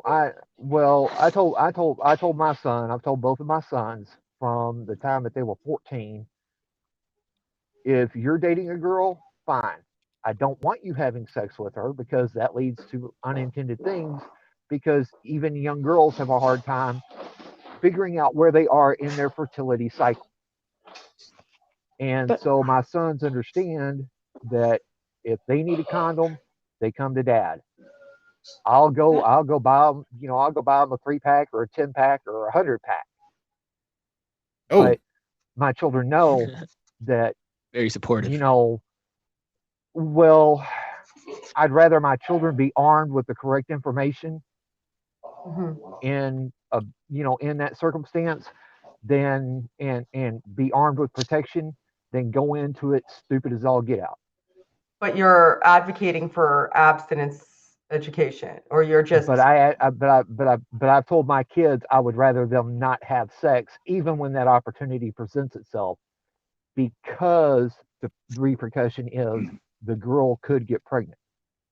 So you're suggesting abstinence, not enforcing abstinence, and providing and education. That Yeah. seems like, you know, a potentially good idea. I get like that's not advocating for nobody. Sex education isn't going into class and going, guess what, guys? Go fuck each other. It's gonna be fine.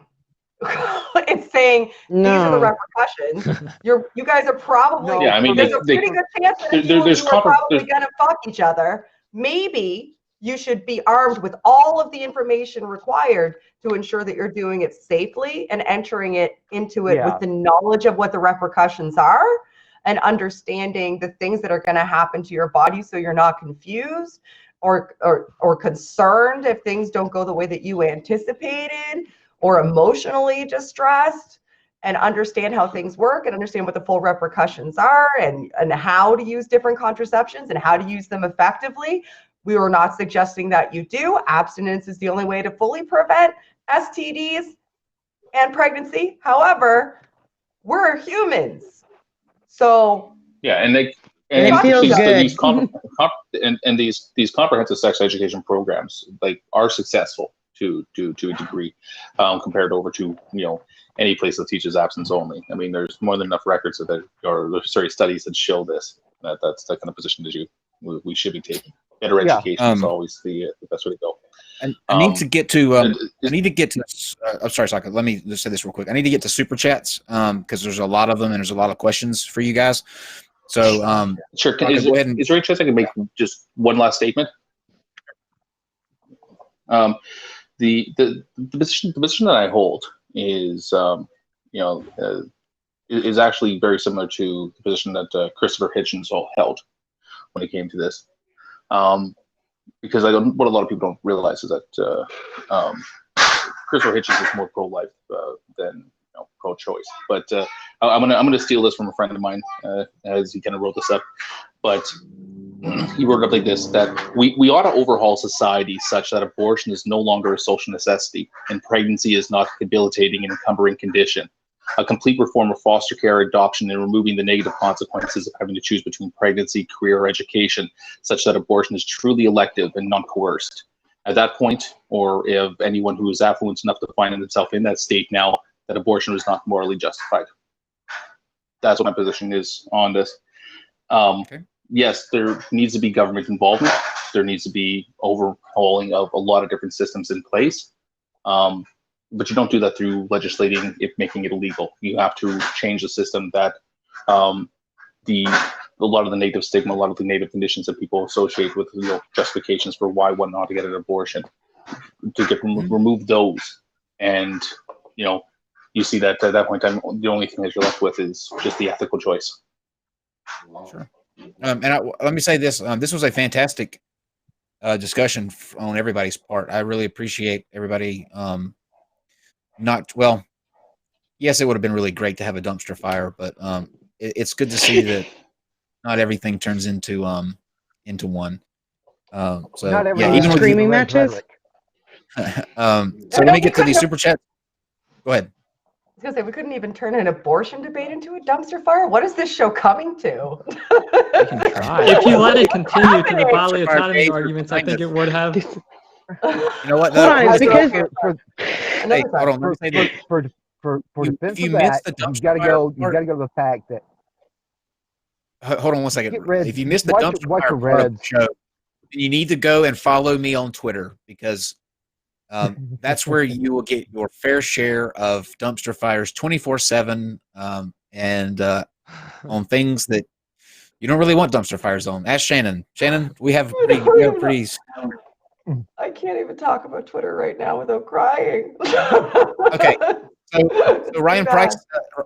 Ryan Price sent 2 super chats with no message. Thanks, Ryan. Did you want to say anything with those?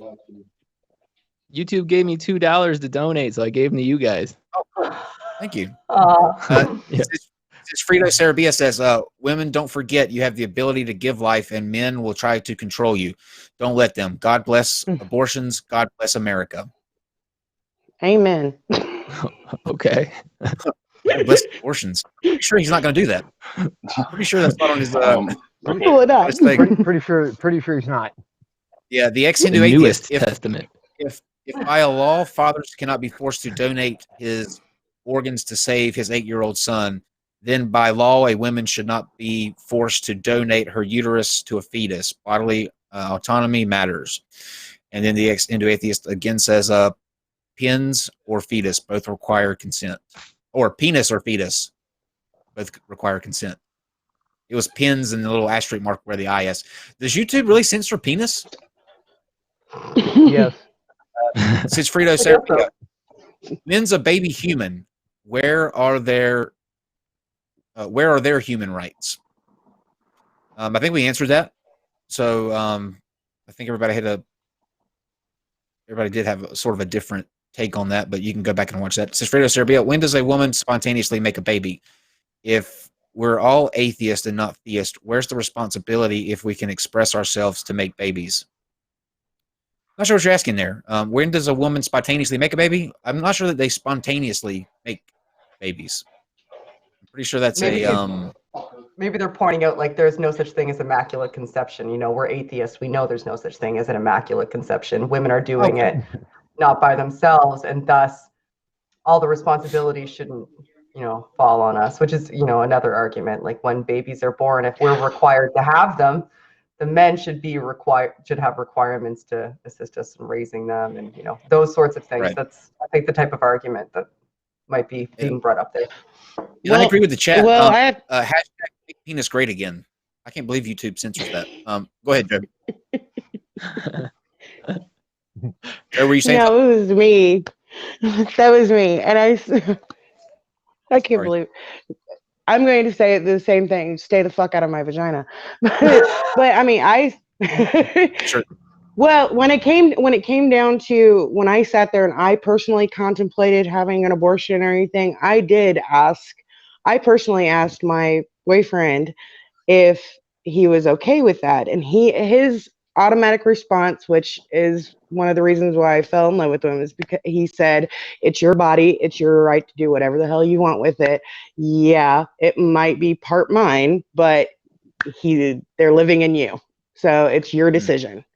And that's when I sat there and made my decision to sit there and put the child up for adoption, because I knew at that time in my life that baby would sit there and have a better life not with me because of my job, where I was living at, all of that. I sat there and I made that decision, and it wasn't a moral decision or anything like that. It was more of, I sat there and saw what my sister went through when she had her abortion, and she still is living through that mentally every day, even to this day, and it was more than 20 years ago. I got you. In the chat, somebody says, yeah. hold on, guys. Somebody says the penis is mightier than the sword. Tell that to Mr. Bobbitt. Tell that to Mr. Bobbitt. I got to get through these super chats though. So if when you do respond, make sure that guys keep the responses sort of concise, because there's a lot. This was a very, very, very. Everybody's got a strong opinion on this. The ex-Hindu atheist can't take care of existing kids in the system. Let's add more. Cajun crustacean. Everyone, why can't you just be normal? Alabama screams in incest. Lysandrine person says, I have an opinion about this. Beverly Brantley. A pig smarter than the unborn, and we don't have any qualms killing them. Jade Dragon Melly says, Numbers 5:11 through 31 test for an unfaithful wife. Give a potion, and if the baby is miscarried, she was unfaithful. Bible is okay with abortion. Numbers 11. That's for the unfaithful wife. Sure was. Yes, it is. And the women didn't have a choice there. Do that. Yeah. Sure do. That's rough. And the women doesn't have a choice there. Nicholas Lamar Suter left a super chat with a message. The Non-Sequitur Show says that Shannon, don't go full Shannon. Wriggles World, this concrete slab and pile of wood is totally a house. Killian Holland, animals are defined as multicellular. How can a fertilized egg one cell, because the sperm and egg combine to become one cell? How is that human? The ex-Hindu atheist, uterus is an organ. If I'm not obligated to donate my kidney, then I'm not obligated to donate my uterus. Since Frito Sarabia says, if our earliest memories of consciousness are around 3 or 4, based on Shannon's argument, is it okay to kill a 2-year-old with no memory of it That at wasn't 10 my years? argument. Whoa! Rewind. I went through an entire. That is completely segment. that is completely Shannon's opinion. Let's move on. Oh my God, I agree. Sokka! I agree. Give it. It wants to kill 2-year-olds. B1012. No, I'm just kidding. You want to clarify, Shannon? No, I was never my argument, for the record. Well, that is true. Can when you do the I mirror address test- that pig comment? Someone said the pig is smarter than the unborn child, but so is a pig is smarter than a newborn baby too. So, not a good argument. Yeah. I would like the opportunity to defend something that was leveled specifically against me, if that's okay. So that's not my argument. As a matter of fact, if you rewind back, I actually speak about how I think that there's really serious nuance from a moral perspective during late-term pregnancy, because once we have the ability to assign ourselves value, once we have the ability of self-awareness and to feel pain and react to our environment and take an input and develop cognitive abilities, then there's serious questions to be asked. And I also made a little bit of a case for how right at birth there are some indications that we do have forms of self-awareness that aren't really quantifiable in the way of a measurable term for measurable metrics for adding to those sorts of operational scales that are utilized, so that's not the only metric that should be used at the point of reference in these arguments, because that's fallacious and it ignores what we don't know about neurology, which I think is ultimately the question. So that wasn't my argument. Don't kill any 2-year-olds, and maybe don't have late-term abortions. I'm willing to have discussions about that, but I don't know enough about fetal neurological development in order to make a very clear assessment. Got it. And B-Ton123 or 1233 left 3 super chats. Joe, the question is to you: would you save a child over a mother, given that circumstance? If it was one or the other. I would save my kid over me 100% of the time. It was to Joe. I'm not sure. I'm not really sure what the question is. Like, if there's an option of saving an unborn child or over a mother. Yes. Would you save the child over the mother?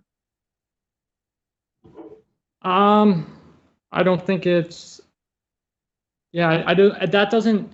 So this argument doesn't lead to permissibility to kill.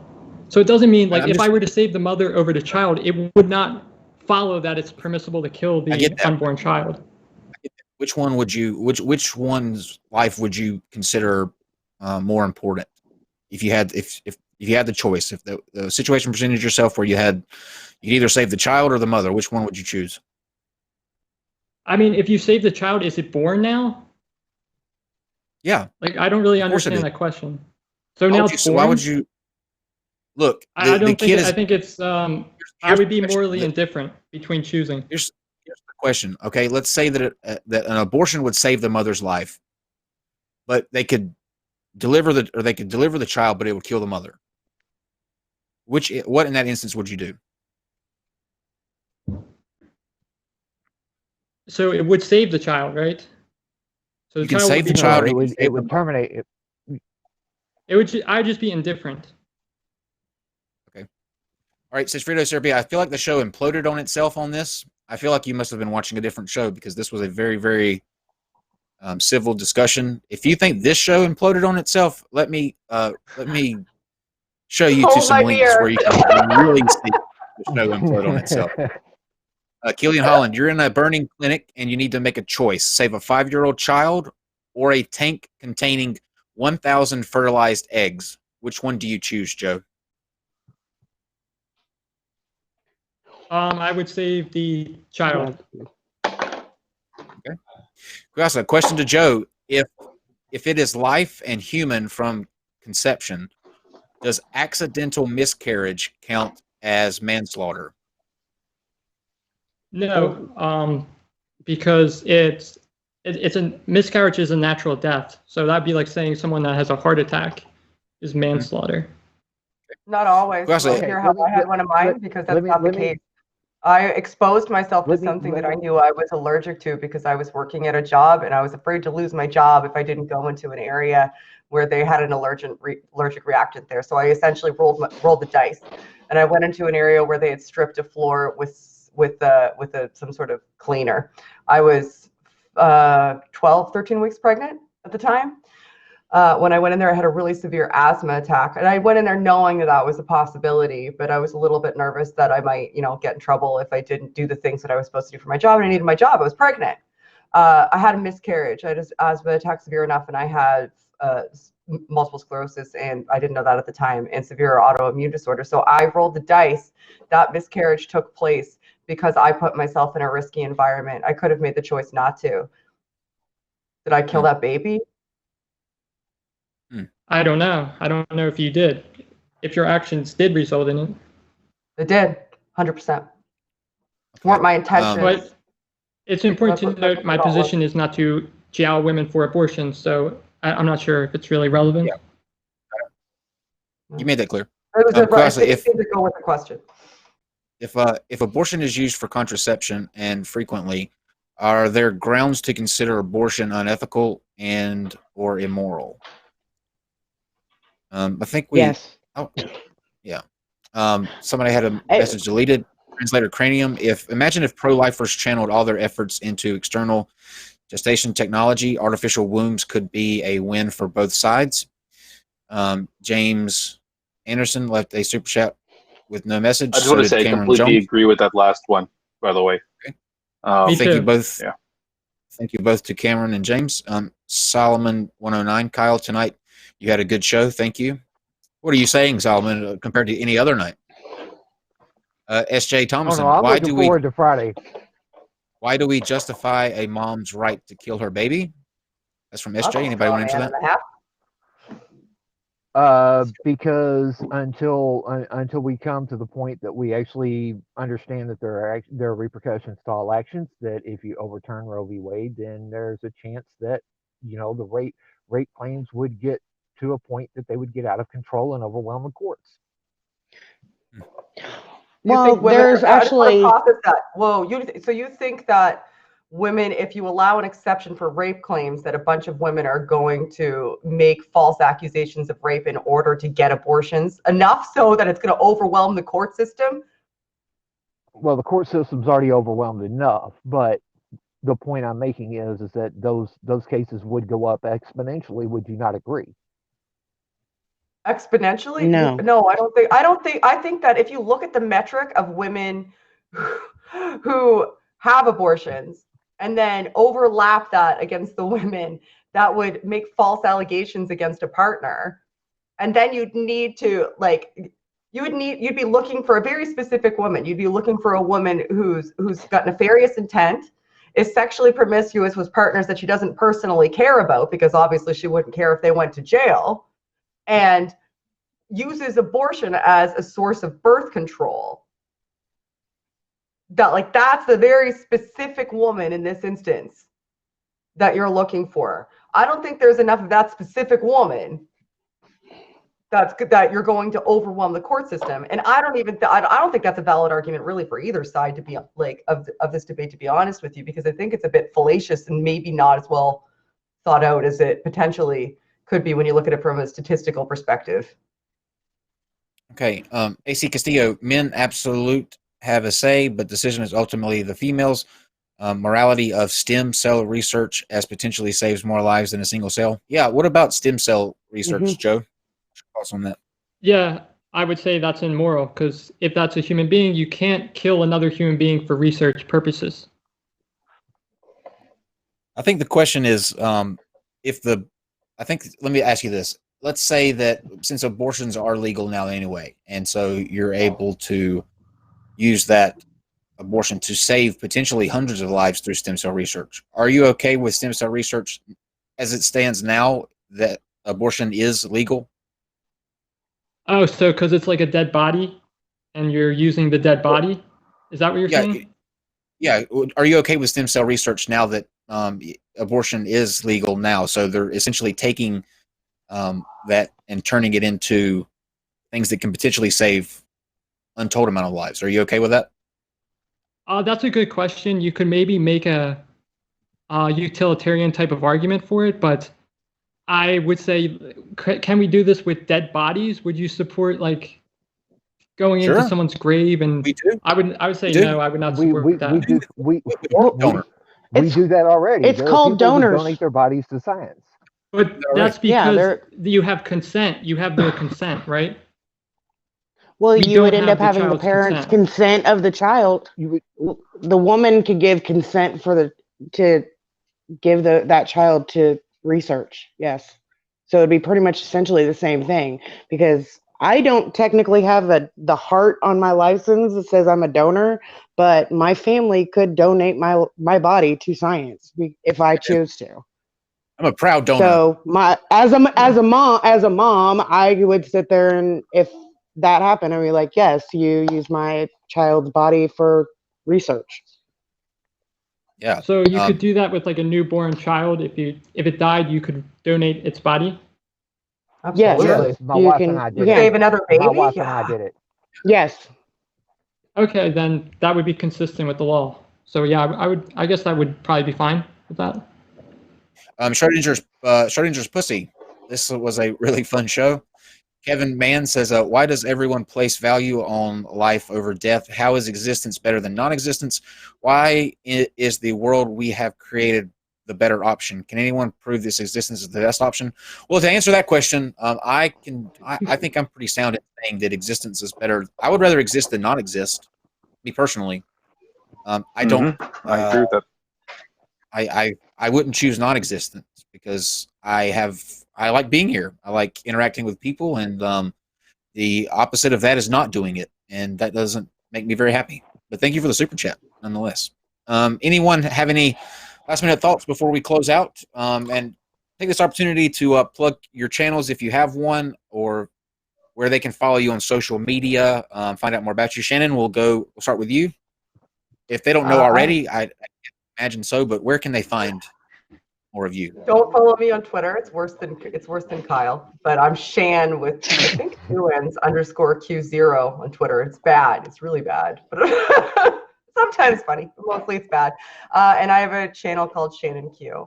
And I just want to say thanks to all of you lovely people for having an informative and spirited discussion that I will walk away thinking about things. So I appreciate that. Not you, Sokka, though. Everybody but Sokka. I like the rest of you guys. Not you, Sokka. Yeah, that's understandable. Sure. Okay, now let's go to Ryan. Actually, sorry, ladies first. Let's go to Llama Murder. I don't have much else to add. You can find me actually not just at Mama Murder 73. I'm also at Rennie Baby. So you can also look that one up on Facebook, Twitter, all of that.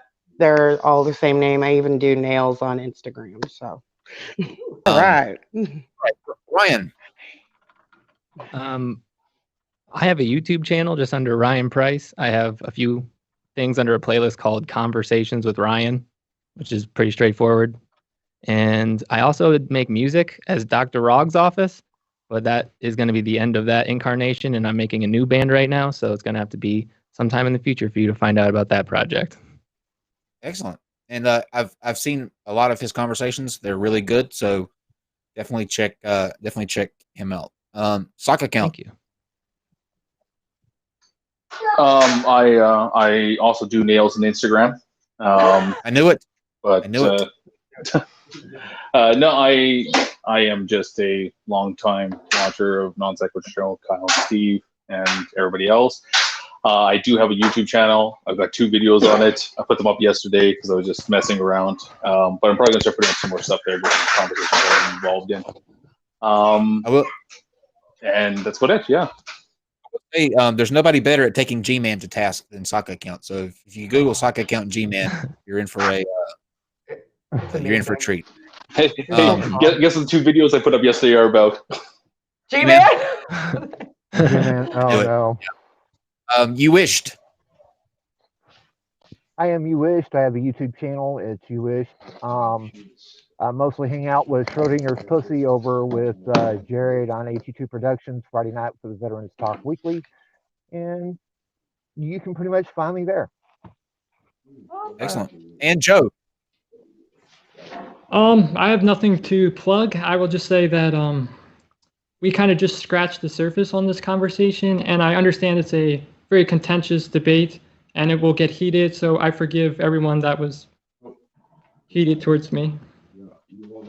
Joe, we have to have you. We have to have you back, Joe. Like you. Joe,